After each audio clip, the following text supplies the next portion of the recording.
Hi, I'm Chris Endrey and this is your 30-minute call. Today, I'm getting to know the artist Emma Maye Gibson, who's better known as her stage persona, the sex clown, Betty Grumble.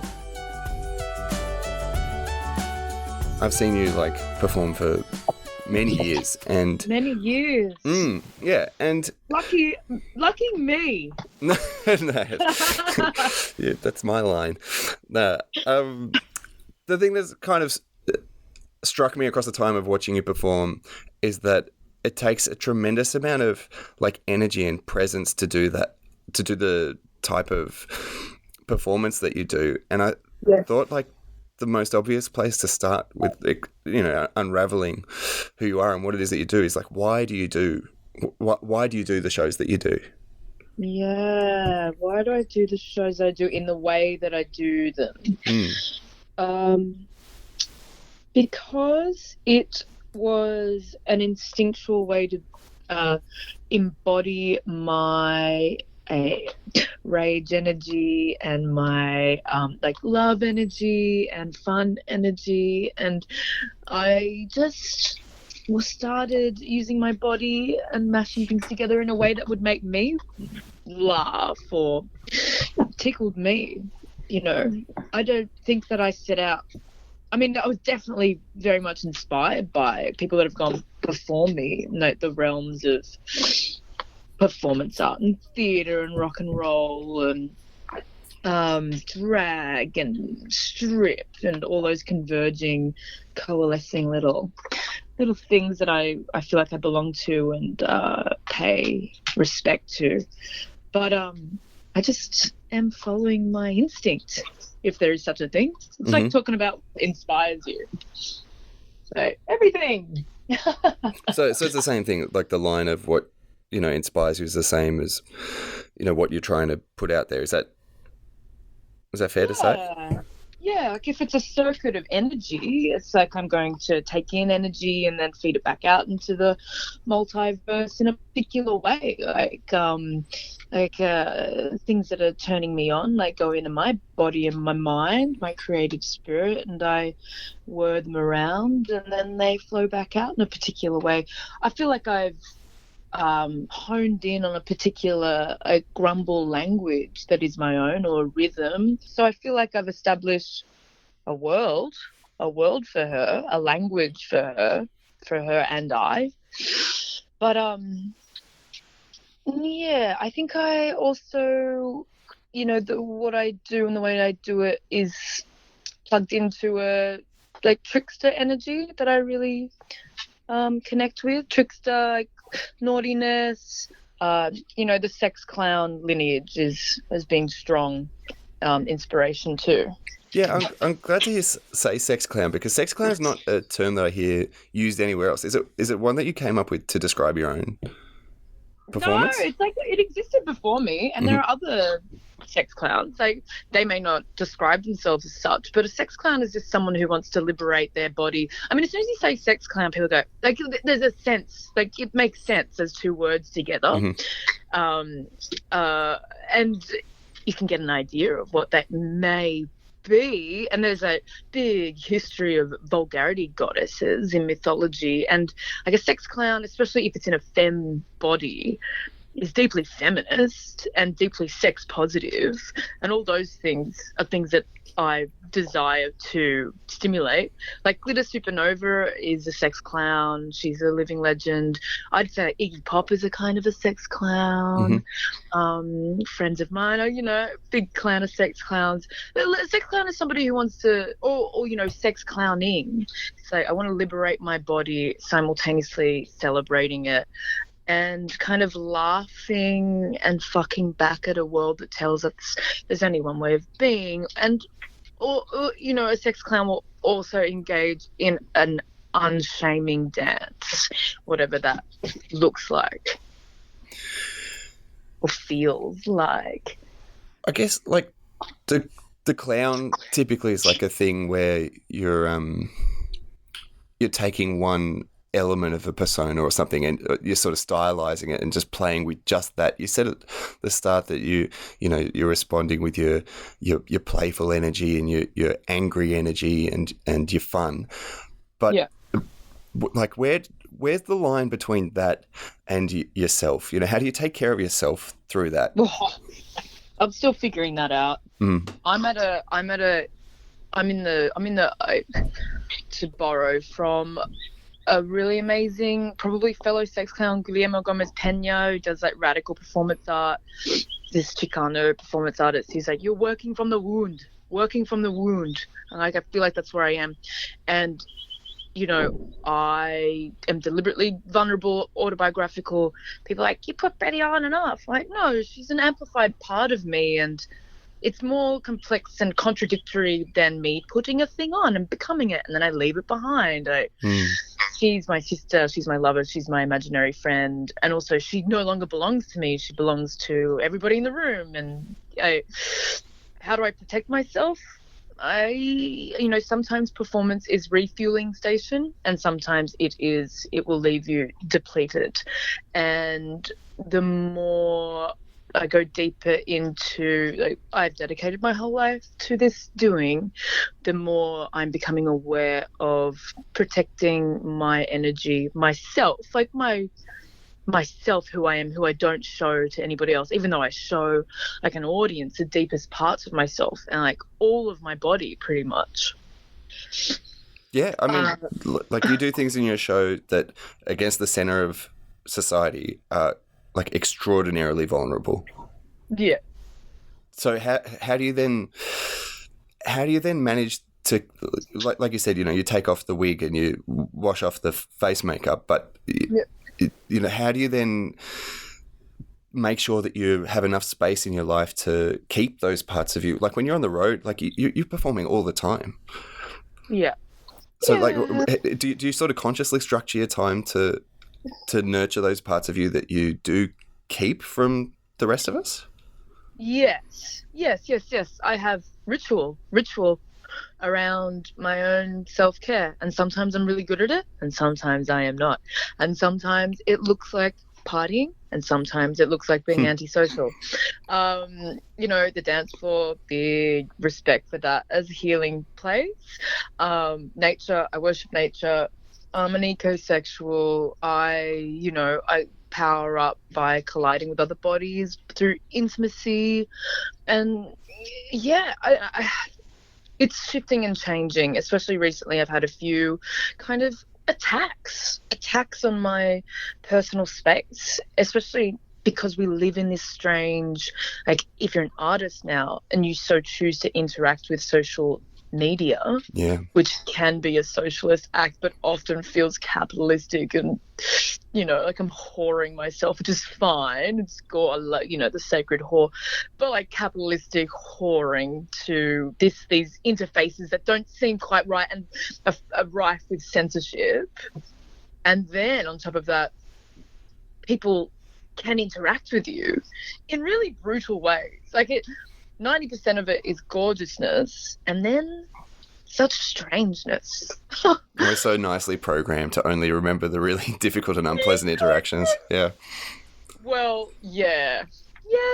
And I just say, especially like beautiful Candy Royale, my dear friend who's no longer on this mortal coil, once very wisely said to me, you know, in those moments where, you know, post-show, or people, like another friend of mine, Johnny Seymour, was like, with praise comes blame. Like, you put yourself out there in the public sphere, you go, hey, look at this singer I made. Do you want to pay me some money and enjoy it? Maybe.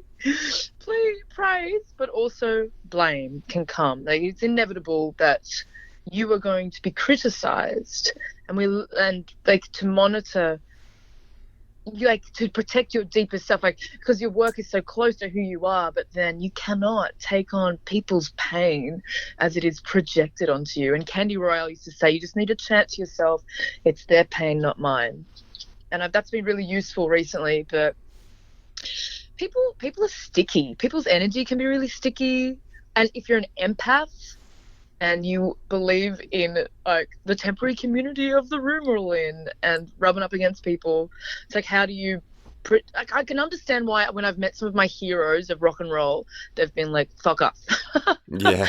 I'm like, I love you, you're my hero. Like, okay, now go away. You know, they're just fucking self-protecting. in a way that you think they have to boundaries. be over time? Like, if you could go back to, when you started and give yourself advice on, like, where to find that line with the vulnerability and how much of yourself you keep away from the extremely public sphere that you spend so much time in, like, would you have advice or a better understanding of how to navigate that? Yeah. You are going to be criticized because you say, "Oh, I'm in the party space. I'm unshaming myself," but the energy of people's shame as it is held in their bodies, and then when you get up and you want to, like energy, like as a literal thing. Like, when I talk about love energy as a renewable thing, like it exists in the room in our bodies. So when you open yourself up as like a magnet for other people's energy, or when things get transferred or projected, like you've got to have ways to like cleanse or take that not necessarily positive energy and just put it somewhere else away from you. I imagine it must also be hard to shift it to remember it's not actually for you anyway. Like it's the because so much of yourself is in your work, it can feel like when you're criticized that it's the whole of you that's being looked at, but it of course never is. It's normally like Candy's advice suggests, it has a lot more to do with the person that's attacking you. Or it's I'm at a point now, like, you better not change how I am in the world, but I'm in a place of change and deepening, like, because I feel like, oh, I've got this responsibility now because I've made a thing and people come and see the thing. I really have to make sure I'm super healthy and strong and full of love. There probably was a time, maybe even still now, like, just, occupying a little bit of a trembling, fragile space I didn't necessarily need to be in, because I've been giving maybe a little bit more than I need to keep some energy for myself. That's just learning. It's going to ebb and flow. Do you have mentors? Do you have people you ask for advice in this space? Because they're really, I just can't think of many people that do what you do to the extent that you do it.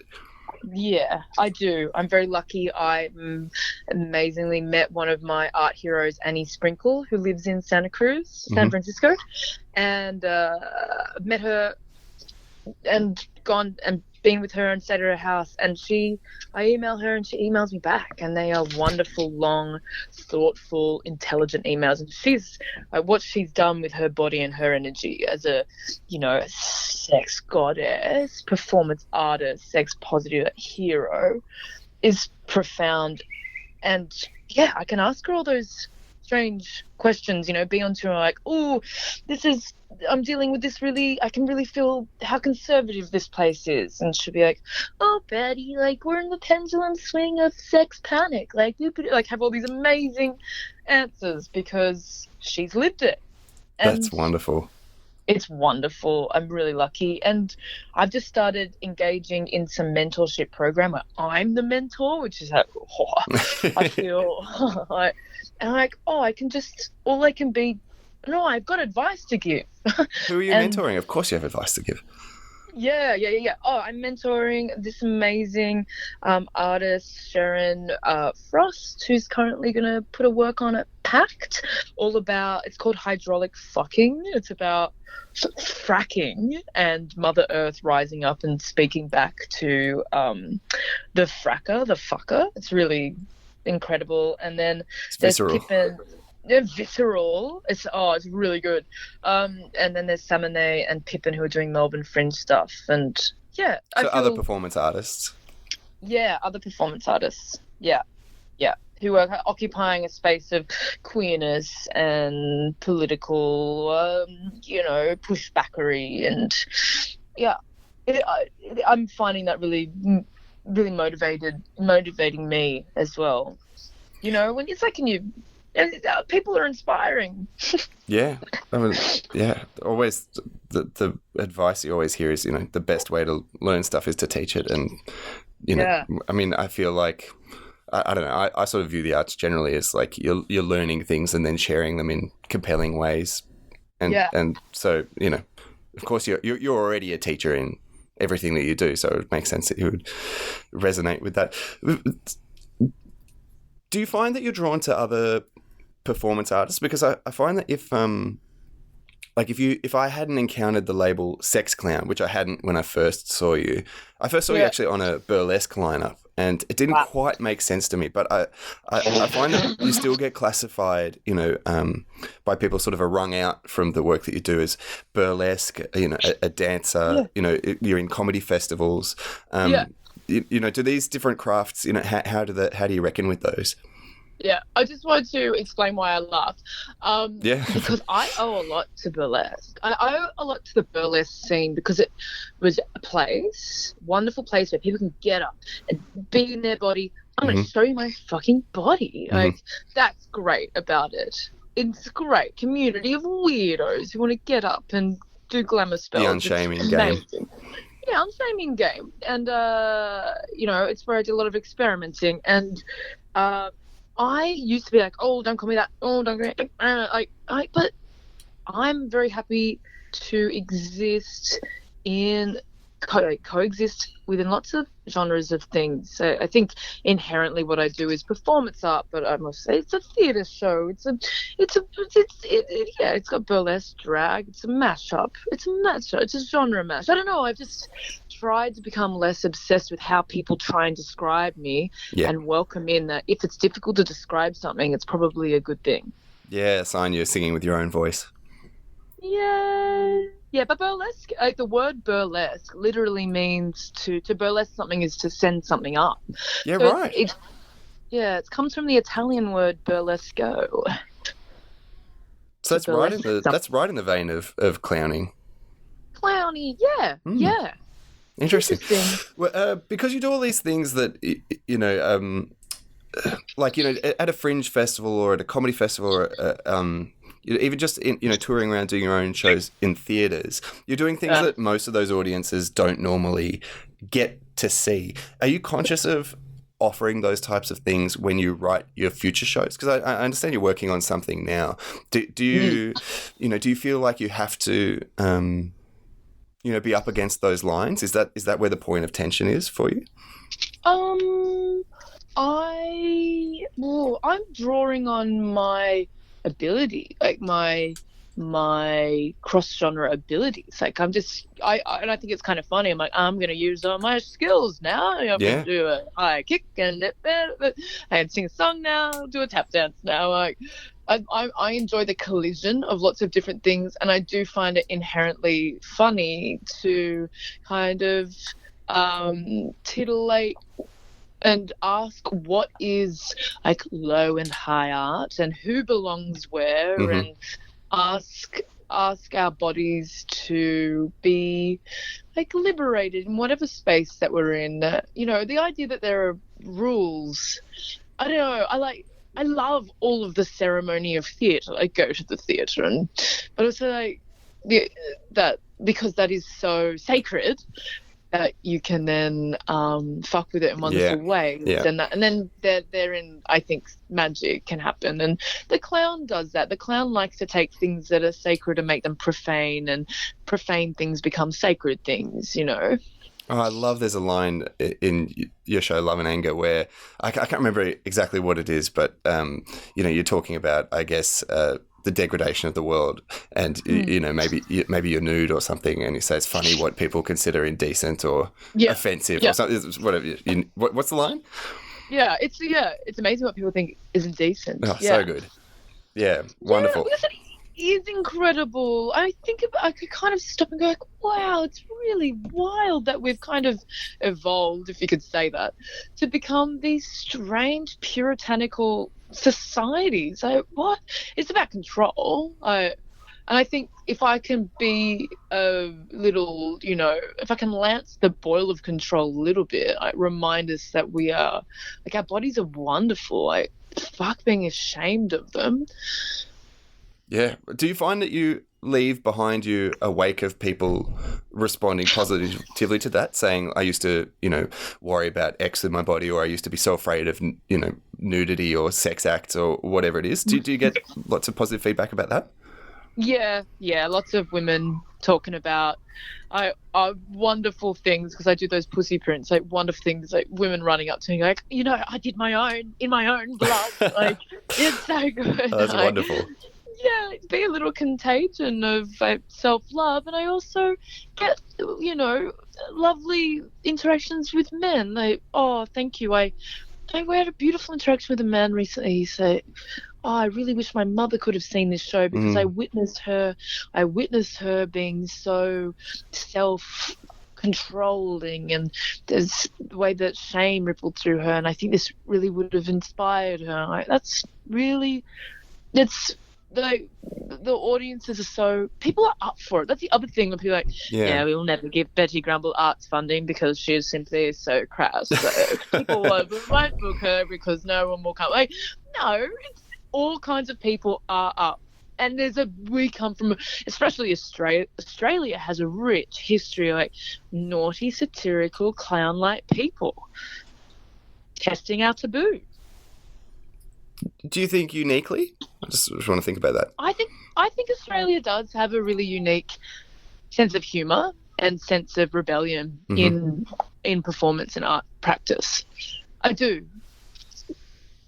Well, we're super lucky to have you doing it. Yeah, I'm so glad to have been able to have this chat with you, Emma Maye. Thanks for giving us your time. Yeah, my pleasure. I'm really looking forward to playing together on Friday as well. Yes, let's have fun. Yeah, absolutely. All right, I'll hit stop on the record.